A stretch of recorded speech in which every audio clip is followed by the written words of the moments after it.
Most people believe money improves one raise at a time. You work harder, earn a little more, upgrade your life slightly, and repeat. But that path rarely creates real separation. The people who move ahead financially don't simply earn more. They think differently about what money is supposed to do. Here are 10 financial shifts that quietly put you ahead of almost everyone else. First, track your net worth, not your income. Income measures motion.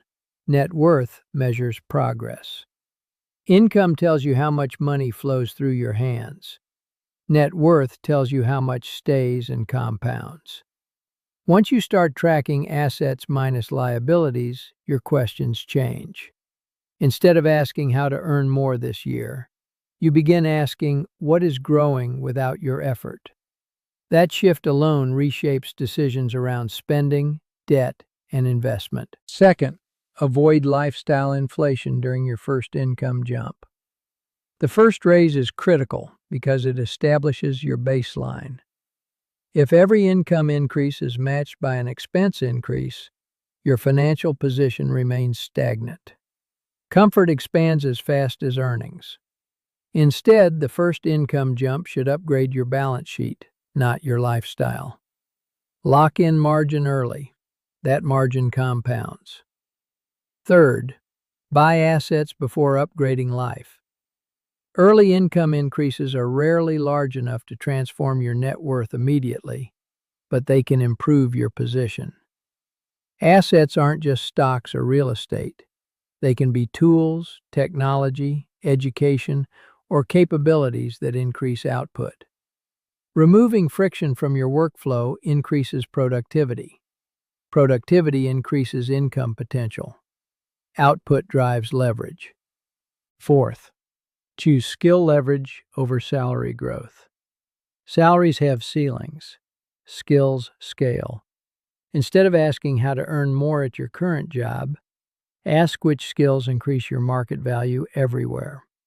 Communication, negotiation, technical specialization, systems thinking. When stacked, these skills multiply impact.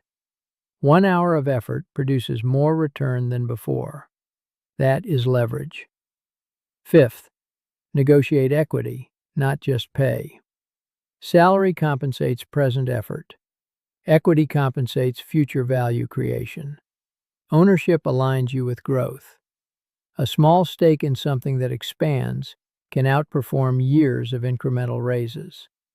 The difference between earning income and building wealth often begins with participation in upside. Sixth, get closer to capital. Money behaves differently depending on proximity. When you are far from capital, you trade time for income.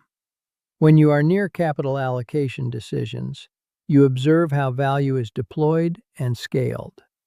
Working in environments where investment, acquisition, and expansion decisions occur exposes you to how wealth is constructed at scale. Exposure changes perspective.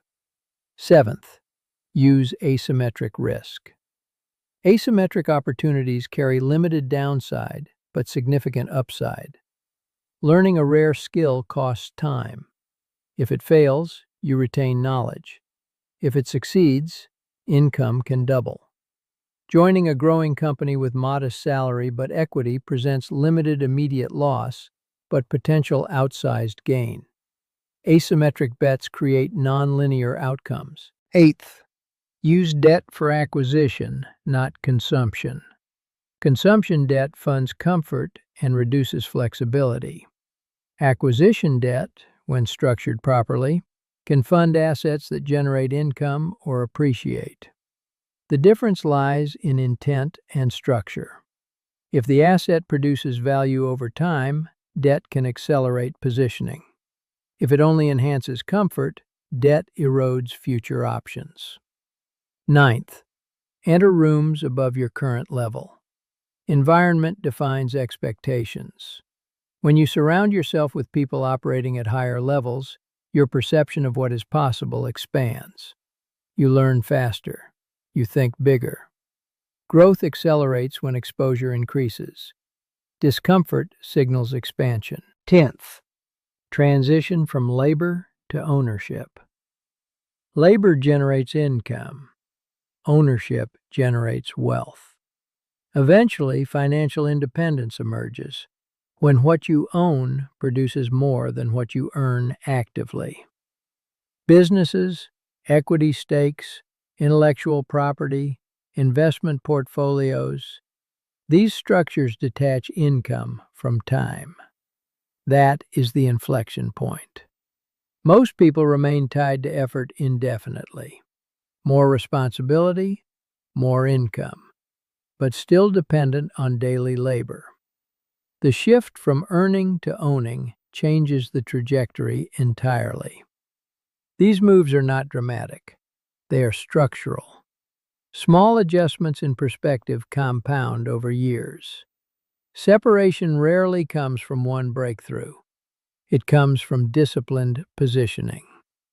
If this breakdown helped clarify the path from income to ownership, subscribe to Capitro Mind for serious financial strategy and long-term wealth thinking. Comment below. I'm building assets.